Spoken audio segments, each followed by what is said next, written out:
បាទជំរាបសួរលោកគ្រូនគរវីដេអូនេះគឺចង់បង្ហាញលោកគ្រូអំពីរបៀបពិនិត្យមើលថាតើលោកគ្រូបានធ្វើកិច្ចការជូនគ្រូឧទ្ទេសហើយនៅដើម្បីលោកគ្រូអាចស្នើសុំ credit បានលុះត្រាទាល់តែលោកគ្រូបានធ្វើកិច្ចការជូនគ្រូឧទ្ទេសហើយរួចរាល់និងទទួលបានពិន្ទុជាប់បាទអញ្ចឹងជាដំបូងលោកគ្រូជាធម្មតាពេលលោកគ្រូចង់ប្រើប្រាស់ថ្នាលគឺលោកគ្រូត្រូវចូលតាមរយៈ browser ដែលជាទូទៅដូចជាខ្ញុំប្រើប្រាស់ Chrome តែលោកគ្រូអាចប្រើប្រាស់ browser ផ្សេងតាមអ្វីដែលលោកគ្រូធ្លាប់ប្រើអញ្ចឹងនៅពេលដែលយើងបើក Chrome មកគឺលោកគ្រូត្រូវទៅរក address របស់ថ្នាលដែល address របស់វាយើងដាក់ថា cdp.mei.gov.kh បាទរកមកយើងចុច go ឬក៏ enter អញ្ចឹងនៅពេលដែលចេញមកយើងឃើញមានកន្លែងចូលគណនីតែបើសិនជាលោកគ្រូបើកមកចូលស្រាប់នឹងអត់អីទេតែដូចជាខ្ញុំគឺត្រូវចូលគណនីបាទចឹងនៅពេលដែលចូលមកដល់គឺលោកគ្រូត្រូវពិនិត្យមើលថាតើវគ្គដែលលោកគ្រូរៀនឆ្នាំមុននោះឈ្មោះវគ្គអីបាទខ្ញុំសូមបញ្ជាក់មួយទៀតសូមបញ្ជាក់ថាគណនីដែលលោកគ្រូប្រើដើម្បី login ចូលនេះគឺសូមជាគណនីដែលធ្លាប់បានប្រើសម្រាប់រៀនកាលពីឆ្នាំមុននោះបើសិនជាមកដល់ឆ្នាំនេះលោកគ្រូបង្កើតគណនីថ្មីអញ្ចឹងគឺលោកគ្រូត្រូវទៅរៀនឡើងវិញទាំងអស់ហើយតាក់ទងគ្រូឧទ្ទេសដើម្បីសុំលេខកូដបន្ទប់ឬក៏ឲ្យគាត់ជួយកែកិច្ចការដែលលោកគ្រូបានធ្វើថ្មីៗអញ្ចឹងសូមឲ្យលោកគ្រូប្រើគណនីដែលបានប្រើកាលពីឆ្នាំមុនបាទអញ្ចឹងដូចជាខ្ញុំឧទាហរណ៍យកវគ្គអវត្តភាពវិញ្ញាណដឹកនាំតែលោកគ្រូមានវគ្គផ្សេងកាលពីឆ្នាំមុនដែលលោកគ្រូបានរៀនហ្នឹងហើយមិនទាន់បានស្នើសុំ credit រួចរាល់បាទអញ្ចឹងខ្ញុំឧទាហរណ៍ខ្ញុំយកវគ្គអវត្តភាពជាអ្នកដឹកនាំអញ្ចឹងអ្វីដែលលោកគ្រូត្រូវចូលទៅមើលនោះគឺនៅត្រង់ពិន្ទុបាទនេះពិន្ទុនៅខាងលើនេះបាទអញ្ចឹងយើងចុចត្រង់ពិន្ទុហ្នឹងមកអញ្ចឹងលោកគ្រូនឹងឃើញពិន្ទុយើងឧទាហរណ៍ដូចជាបញ្ជីវត្តមានរបស់ខ្ញុំបានពិន្ទុរួចរាល់អឺស្វ័យសិក្សាអញ្ចឹងកន្លែងនេះគ្រូចំណាំថា logo icon ដែលមានរូបស្លឹកกระดาษហើយមានសញ្ញាព្រួយមួយហ្នឹងបានន័យថាជាកិច្ចការដែលយើងត្រូវបកគលជា file Word ឬក៏ជា file រូបភាព PDF ផ្សេងបាទអញ្ចឹងតិចទៀតខ្ញុំនឹងបង្ហាញថាតើយើងនឹងបកគលដោយវិធីណាតែឥឡូវយើងមើលសិនដល់កិច្ចការនេះខ្ញុំបានធ្វើរួចហើយគ្រូឧទ្ទេសក៏បានផ្ដល់ពិន្ទុឲ្យដែរពីនេះបាទដោយឡែកកិច្ចការមួយនេះអត់ទាន់បានពិន្ទុទេអញ្ចឹងយើងត្រូវទៅមើលថាតើខ្ញុំបានធ្វើកិច្ចការនឹងហើយនៅហើយតើគ្រូឧទ្ទេសអឺបានផ្ដល់ពិន្ទុឲ្យយើងឬក៏បញ្ហាត្រង់យើងមិនបានបកគលកិច្ចការឲ្យគាត់អញ្ចឹងយើងអាចចុចត្រង់អក្សរពណ៌ខៀវដែលជាឈ្មោះកិច្ចការមកបាទចុចមកយើង scroll ចុះមកខាងក្រោមយើងនឹងឃើញថានេះបានបកគលឯកសារអញ្ចឹងយើងឃើញកន្លែងនេះមានឈ្មោះ file អញ្ចឹងមានន័យថាយើងបានផ្ញើកិច្ចការឲ្យគ្រូឧទ្ទេសរួចរាល់ហើយតែគ្រូឧទ្ទេសទេដែលក៏អត់ទាន់បានផ្ដល់ពិន្ទុឲ្យយើងបាទអញ្ចឹងយើងថយមកវិញហើយយើងមកមើលកិច្ចការផ្សេងដូចជាអឺកិច្ចការនេះស្វ័យសិក្សានេះយើងឃើញអត់ពិន្ទុដែរអញ្ចឹងយើងចុចចូលទៅមើលបាទអញ្ចឹងយើងឃើញថាបានប្រកល់ហើយក៏ប៉ុន្តែអត់មានបានបន្ទុកមានន័យថាគ្រូឧទ្ទេសជាពាក់ដូចគ្នាបាទ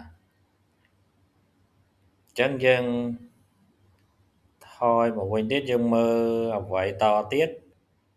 នេះសញ្ញាខ្វែងបានបន្ទុកឲ្យតែខ្វែងបានបន្ទុកឲ្យខ្វែងមានន័យថាលោកគ្រូបានធ្វើរួចហើយសំណួរ quiz ហ្នឹងបាទនេះសំណួរដែលមានប្រអប់ ethics ហ្នឹងបានជាសំណួរជ្រើសរើសលោកគ្រូបានធ្វើរួចហើយក៏ប៉ុន្តែ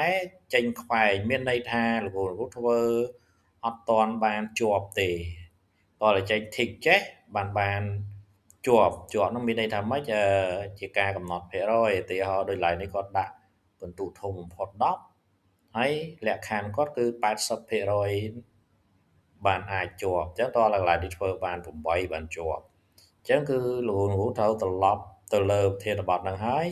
ព្យាយាមធ្វើម្ដងទៀតបាទឧទាហរណ៍ដូចជាសំណួរនេះអញ្ចឹងយើងអត់ទាន់បានបន្ទុទេអញ្ចឹងយើងអាចចុចចូលមកខ្ញុំបង្ហាញពីរបៀបធ្វើអញ្ចឹងយើងចូលហើយយើងចុចសាកល្បងបាទហើយយើងឆ្លើយសំណួរបាទសំណួរនៅកន្លែងនេះវាមានចំនួន10សំណួរអញ្ចឹងលោកគ្រូអានសំណួរមួយហើយឆ្លើយដោយយកចិត្តទុកដាក់បាទក្រោយពេលដែលយើងឆ្លើយរួចគ្រប់10សំណួរបានយើងចុចប៊ូតុងបញ្ចប់ការសាកល្បងអញ្ចឹងកន្លែងនេះគឺយើងត្រូវចុចចំនួន3ដងទៅបានកិច្ចការរបស់យើងហ្នឹងសម្រេចបាទអញ្ចឹងយើងចុចលើកទី1វាផ្ទៀងផ្ទាត់ថាតើលោកគ្រូធ្វើបានគ្រប់សំណួរហើយនៅបាទអញ្ចឹងមកគ្រប់ហើយយើងចុចបញ្ជូនទាំងអស់អញ្ចឹងចុងក្រោយវាសួរមួយសារទៀតថាតើយើងបកលទាំងអស់ហ្នឹងហើយមែនទេអញ្ចឹងនេះជាការចុចលើកទី3ដើម្បីបញ្ចប់កិច្ចការធ្វើសំណួរ quiz នឹងមួយបាទអញ្ចឹងនៅពេលដែលយើងចូលមកដល់សំណួរ quiz ហ្នឹងយើងឃើញថាយើងបានបន្ទុកប៉ុន្មានហើយប៉ុន្តែអាហ្នឹងយើងធ្វើឲ្យរួចរាល់ហើយតែយើងមើលនៅកន្លែងនេះបានតែ3ទេណាបន្ទុកបានតែ3ទេអញ្ចឹងបានន័យថាធ្លាក់បាទហើយអញ្ចឹងធ្លាក់ហើយគឺត្រូវធ្វើភាសាទៀតអញ្ចឹងធ្វើភាសាទៀតធ្វើនៅកន្លែងណាបាទលោកគ្រូអាចចុចនៅត្រង់ឈ្មោះអក្សរកាត់មកទៀតនេះបាទវគ្គផ្សេងអាចឈ្មោះផ្សេងនេះយើងចុចមកអញ្ចឹងយើងទៅរកសំណួរមិញទីប្រមាណសំណួរ quiz ទីប្រមាណណាយើងទៅធ្វើវាភាសាទៀតបាទនេះយើងចូលមកឃើញទេយើងបានមើលទទួលបានពិន្ទុប៉ុន្តែពិន្ទុអត់ជាប់ទេអញ្ចឹងយើងអាចចុចនៅលើវាមកហើយយើងសាកល្បងឆ្លើយម្ដងទៀតអញ្ចឹងចូលមកយើងធ្វើឡើងវិញភាសាទៀតរហូតហើយយើងចុចបញ្ជូន3ដងដូចគ្នាបាទនេះជារបៀបនៃការធ្វើសំណួរ quiz អញ្ចឹងយើងត្រឡប់មកមើលបន្ទុកយើងមួយទៀតខ្ញុំបង្ហាញលោកគ្រូអំពីរបៀបដែលយើងបកលកិច្ចការឲ្យទៅកាន់គ្រូទេសបាទក្នុងករណីដែលយើងមើលទៅឃើញអត់មានបន្ទុកហ្នឹងអញ្ចឹងបកលកិច្ចការឥឡូវខ្ញុំទីឲ្យខ្ញុំយកទេយើងចុចមកអញ្ចឹងដើម្បីបកលកិច្ចការគឺយើងចុចប្រកល់សញ្ញាកិច្ចការបាទរួចហើយគឺយើង upload ចូលមកបាទស្វែងរកអញ្ចឹងយើងយកឯកសារណាមួយដែលលោកគ្រូបានធ្វើហើយដាក់បញ្ចូលនិងចុចផ្ទុកឡើងអញ្ចឹងកិច្ចការនេះនឹងលោតចូលក្នុងប្រអប់ហើយយើងចុចថារក្សាទុកបាទអញ្ចឹងនៅពេលដែលគ្រូឧទ្ទេសគាត់ចូលកែគាត់ចូលទៅមើលទៅគឺគាត់នឹងផ្ដល់ពិន្ទុឲ្យលោកគ្រូអ្នកគ្រូហើយបាទ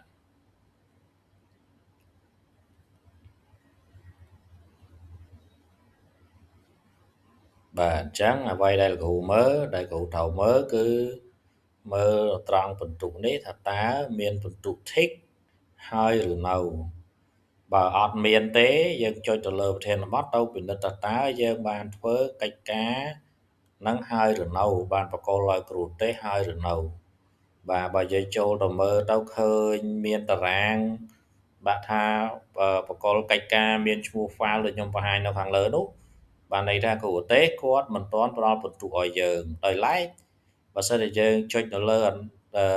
កិច្ចការហ្នឹងតែទៅដល់យើងមើលទៅអត់មានតារាងបកលកិច្ចការហ្នឹងមើលទៅអត់មាន file Word ឬអីដែលបញ្ជាក់ថាលោកគ្រូបានផ្ញើគឺលោកគ្រូត្រូវតែទៅធ្វើកិច្ចការហ្នឹងដើម្បីបញ្ជូនឲ្យគាត់ដើម្បីឲ្យគាត់កែដាក់ពិន្ទុបាទអញ្ចឹងនៅពេលដែលលោកគ្រូធ្វើគ្រប់លក្ខខណ្ឌហើយអានេះចេញ tick ទាំងអស់អញ្ចឹងទៅបានលោកគ្រូអ្នកគ្រូអាចស្នើសុំ credit បានអញ្ចឹង credit យើងស្នើសុំនៅត្រង់ណាគឺនៅពេលលោកគ្រូចូលដល់ដំបូងនៅខាងចុងខាងក្រោយនេះយើងនឹងឃើញមានប៊ូតុងស្នើ credit បាទនៅពេលដែលយើងចុចស្នើ credit ទៅនៅត្រង់នេះដោយសារតែខ្ញុំធ្វើអត់ទាន់គ្រប់គឺវានឹងចេញសញ្ញាបែបនេះឯង ក៏ប៉ុន្តែបើសិនលោកគ្រូគ្រប់លក្ខខណ្ឌរួចគឺវាអត់ចេញអា3 tray ហ្នឹងឯងវាចេញតែត្រឹមខាងលើនេះឯងនេះបាទចេញតែត្រឹមខាងលើនេះអានេះអក្សរផ្សេងអញ្ចឹងលោកគ្រូគ្រាន់តែចុចមកគឺនឹងចេញរូបពានមួយទៀតមកបញ្ជាក់ថាលោកគ្រូបានប៉ុន្មាន credit បាទនឹងអរគុណច្រើនលោកគ្រូមានចម្ងល់អីលោកគ្រូអាចសួរនៅក្នុងក្រុម Telegram នៃវិធានបទនីមួយៗយើងនឹងមានក្រុមការងារចាំជួយ